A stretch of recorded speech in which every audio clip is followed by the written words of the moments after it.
جرائم الدولة العثمانية في دولة التوحيد.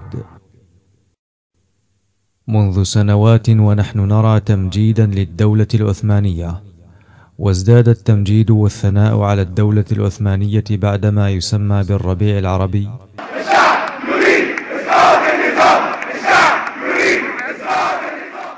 حتى وصل الأمر ببعض الدعاة إلى المطالبة بعودة خلافة الدولة العثمانية، على أن يكون قائدها هو خليفة الأتراك الحالي، كما صرح بذلك الإخواني إبراهيم التركي في تغريدة له.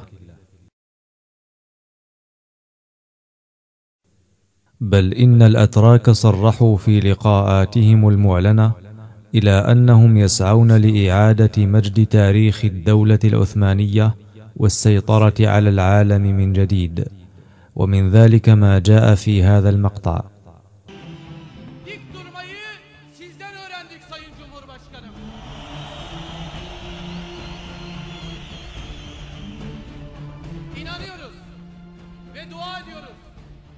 İnşallah 2023'e kadar binlerce yeni Recep Tayyip Erdoğanlar yetişecek. 2053'e kadar Fatih Sultan Mehmetler yetişecek. 2071'e kadar yüz binlerce Alparslanlar yetişecek. Ve Osmanlı'nın torunları yeniden dünya lideri olacak, yeni Türkiye'yi inşa edecek. ومن خلال هذه المعطيات والحملة الكبيرة التي يقودها تنظيم الإخوان المسلمين والطوائف الصوفية حول إرساء إعادة مفهوم الخلافة العثمانية وجعلها من يقود العالم الإسلامي رغم مواقفها وانحرافاتها العقدية وعداوتها لأهل التوحيد في كل زمان ومكان منذ نشأتها وحتى سقوطها. فإننا في هذا الإصدار بمشيئة الله سوف نبين ما يلي: أولا، حقيقة الدولة العثمانية ونشرها للتصوف والشرك بالله من خلال عبادة الأضرحة. ثانيا، الدولة العثمانية وعداوتها لأهل التوحيد. ثالثا، الاعتزاز والافتخار بأتاتورك العلماني من قبل القيادة التركية الحالية.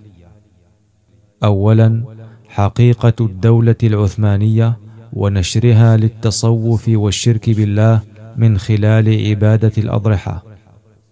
لا يشك عاقل أن الدولة العثمانية ساهمت مساهمة فعلية في إفساد عقائد المسلمين، ويتضح ذلك من خلال أمرين: الأول من خلال نشرها للشرك، الثاني من خلال حربها للتوحيد وأهله.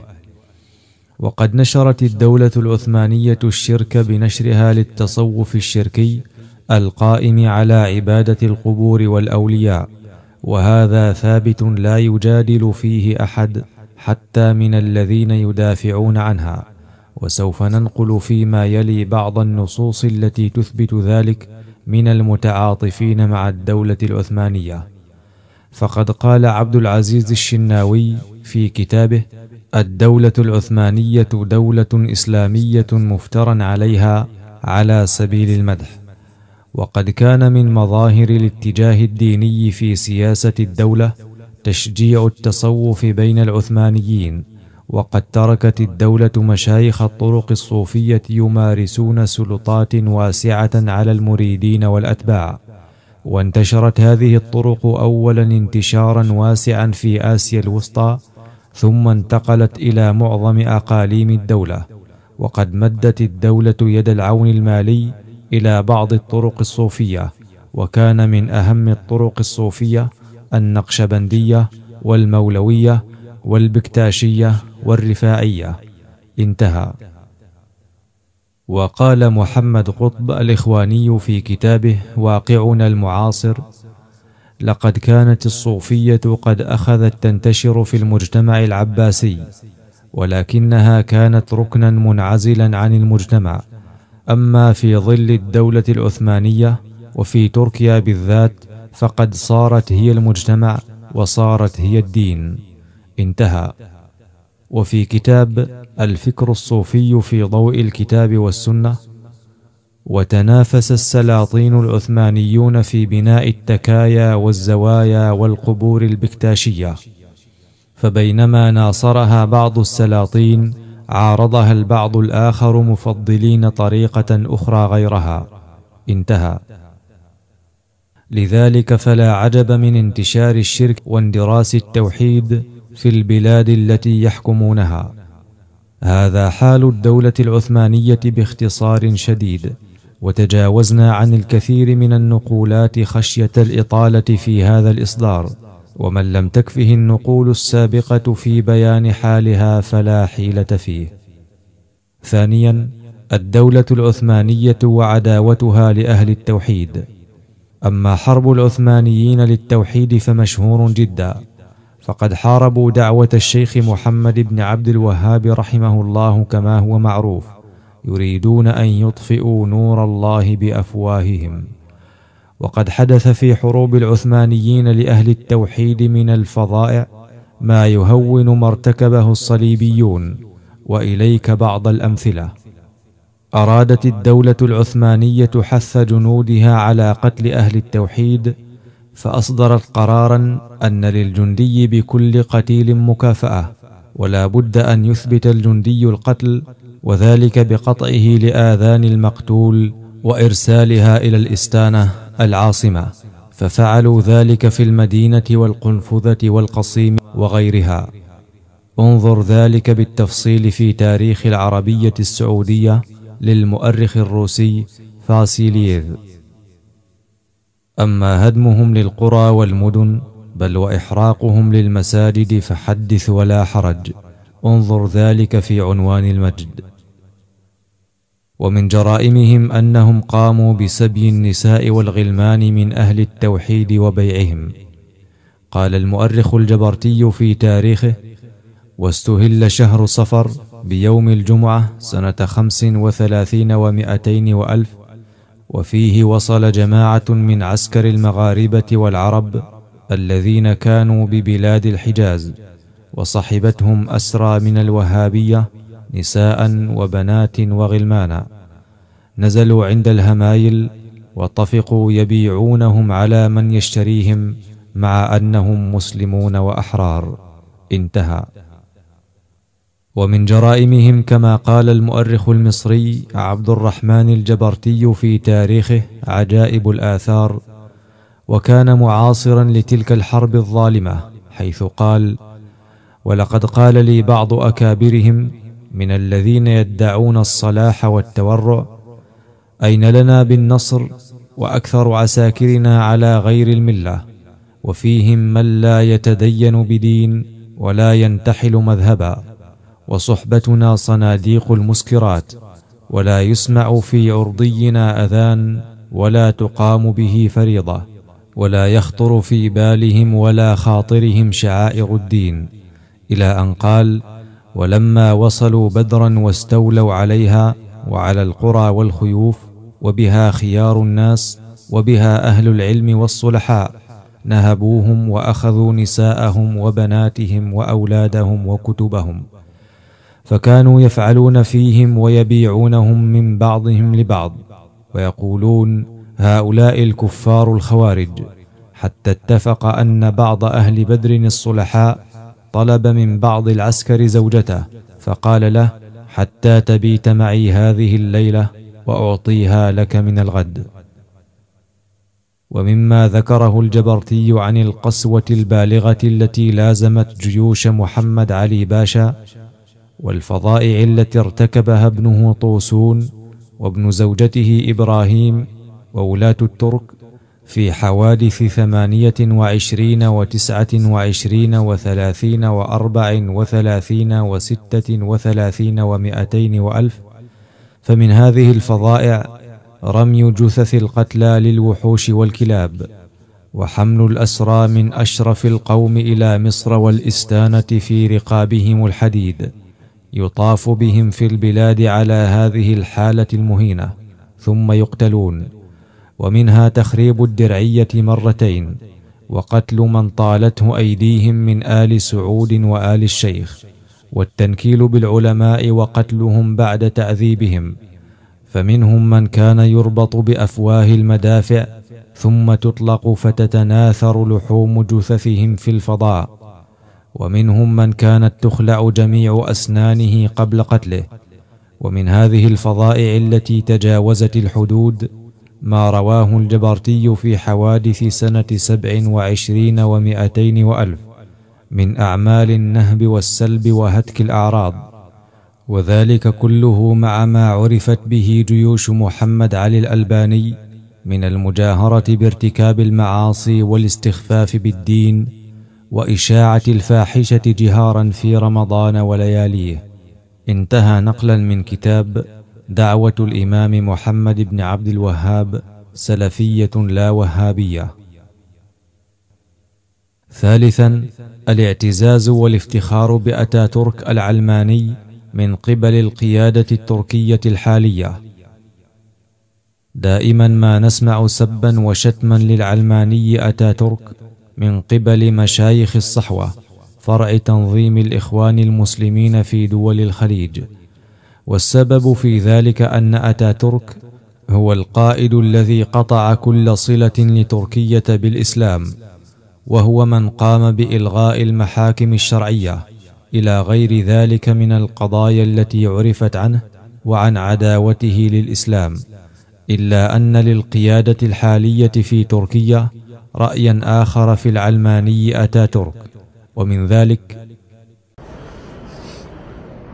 المراسم البروتوكولية لإحياء الذكرى 77 لوفاة مؤسس الجمهورية مصطفى كمال أتاتورك تبدأ من ضريحه في العاصمة أنقرة، حيث يشارك فيها رؤساء الجمهورية رجب طيب أردوغان ومجلس الأمة التركية الكبير عصمت يلماز والوزراء أحمد داوودوغلو والأركان خلوص أكار ورئيس حزب المعارضة الرئيسي الشعب الجمهوري كمال كليشدارولو وقادة الجيش والوزراء. نحن نسير في نفس الطريق، وأيضا نحن لا ننسى أيضا عثمان غازي وألب أصلان والسلطان محمد الفاتح والسلطان ياووز، ونحن أحفاد مصطفى كمال أتاتورك، وسنبقى نحافظ على العهد.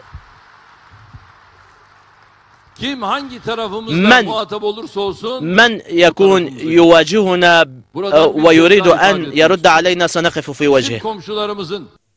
هذا هو حال الدولة التركية العثمانية التي يتشدق تنظيم الإخوان المسلمين بها، والتي يسعون لإعادتها عن طريق القيادة التركية الحالية. لذلك لا نعجب من التبجيل والثناء على الحكومة الحالية كما يظهر من إبراهيم التركي.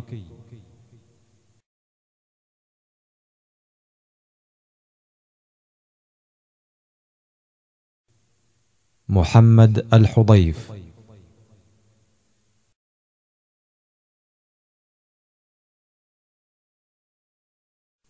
أحمد ابن راشد ابن سعيد،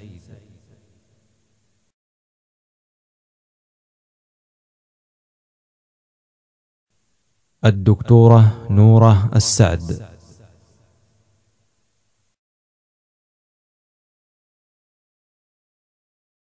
سلمان العودة،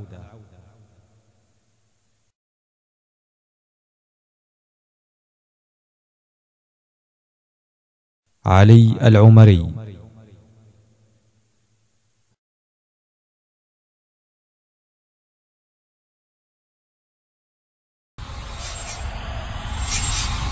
هذه الدعوة على قيامها في بدايتها لم ترق لكثير من الناس في العالم عندما انتشر خبرها، ولذلك قامت الدولة العثمانية التي يسمونها الخلافة العثمانية. مع الأسف أن ما زال بعض دعاتنا وبعض المغترين بها في الساحة ما زال يصفقون لها ويطبلون ويتحدثون عن أمجادها وأنها الخلافة الإسلامية وأنها، بينما هي في الحقيقة وخاصة في آخر سنواتها يصدق عليها أن تكون خلافة الشرك والقبور والأضرحة والمزارات والتصوف. ولذلك حملت على عاتقها محاربة هذه الدولة، فأرسلت محمد باشا وإبراهيم باشا من مصر، فتحركت الجيوش من مصر إلى البحر الأحمر، ووصلوا إلى جدة، ومن جدة إلى المدينة وينبع، وعادوا إلى الطائف وتربة ورنية وشقرة وضرمة ومرات والرياض والدرعية، حتى وصلوا الدرعية وأحاطوا الدرعية وحاصروها 6 أشهر. 6 أشهر والدرعية محاصرة، مقطوعة من الطعام ومن الغذاء ومن الأرزاق ومن كل شؤون الحياة، إلى أن دفع محمد باشا 6 دولارات لكل رأس وهابي يؤتى به، فجمعت بين يديه 5000 جمجمة من جماجم أهل التوحيد. فلما ازداد الأمر سوءا وضيقا على أهل الدرعية، خرج الإمام عبد الله بن سعود أمير الدرعية في ذلك الوقت وقال: أنا سأسلم نفسي على شرط أن تطلقوا سراح الأسرى وأن تفكوا الحصار عن الدرعية. فأعطاه محمد باشا الوعود، ولكنها مع الأسف كانت وعود كاذبة ملؤها الخيانة والغدر. فلما سلم نفسه الأمير عبد الله بن سعود عادوا وفعلوا فعلتهم في الدرعية، فجاءوا بسليمان بن عبد الله بن محمد بن عبد الوهاب صاحب كتاب تيسير العزيز الحميد شرح كتاب التوحيد، جاءوا به مكبل إلى المقبرة وعزفت الموسيقى بين يديه، ولما فرغوا أمر محمد باشا بإطلاق البارود عليه فقتلوه. فذهب محمد باشا يتبجح عند سليمان بن عبد الله اللي هو عند والد سليمان اللي هو عبد الله بن محمد رحمهم الله جميعا، يتبجح عنده ويقول له باللهجة العامية المصرية: أتلنا ولدك يا عجوز. قال الإمام عبد الله رحمه الله أبو سليمان قال: لو لم تقتله أماته الله.